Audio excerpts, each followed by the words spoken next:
One morning I got up and I started to walk in my walker, lost my balance, fell backwards and broke my back.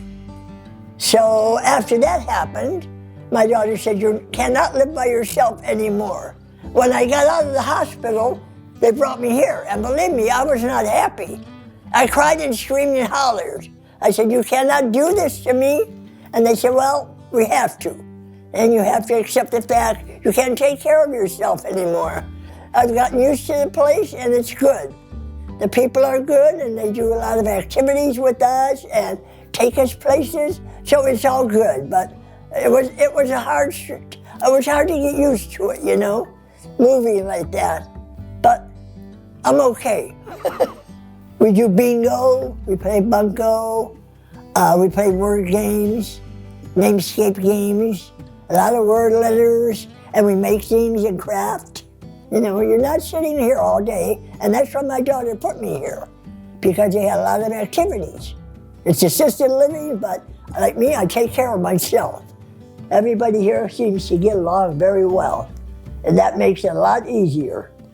You know, so find a good place to stay was one thing my daughters did.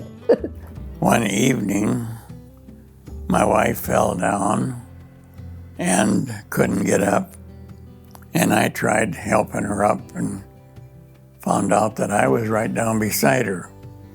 And we laid there all night. While we were in rehab, our son was looking at places where he knew we were going to go. I was a little reluctant, but I said, well, I'd try this place.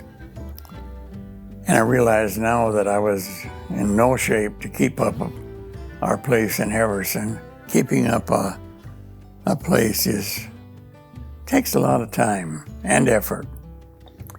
And my effort was gone. I had plenty of time. But by the end of 3 months here, I realized that my age was to be here.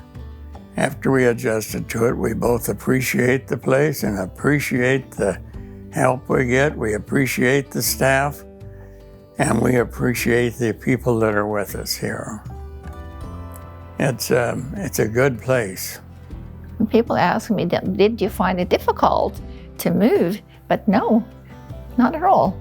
Yeah, I was ready. I had fallen, had difficulty walking, you know, difficulty driving. I couldn't do the steps. So I thought, you know, it would be better if I moved. Well, I like the whole community. Yeah, all the staff, wonderful. Yeah, I haven't met one person who has not been nice. It's sort of therapy. When we have it here, I've been a couple of times. There's about a handful of us who go down and paint. And it gets really quiet, you know, everybody's sipping their wine and painting something different. So it's just very sort of freeing, I find it to be. Because of my eyes, I couldn't drive the last few years, so I couldn't even get out of the house. You know? So coming here, having all these people around me, and of course it didn't hurt that the meals were fixed for me. I was very, very lonely, and I don't feel that way anymore. I feel alive. I've become pretty active in the politics. They've made me chairman of the Residents' Council, which I really, really enjoy because I'm kind of an organizer. I just enjoy people, and getting involved with the politics, it just made it so much easier for me. But I think when you first move here, there's kind of a lot of trauma involved. You know, the move, and you've lived in your own house all these years, and all of a sudden you're in an apartment. It's quite a change, especially for older people. There's something going on here all the time. There's never an idle moment.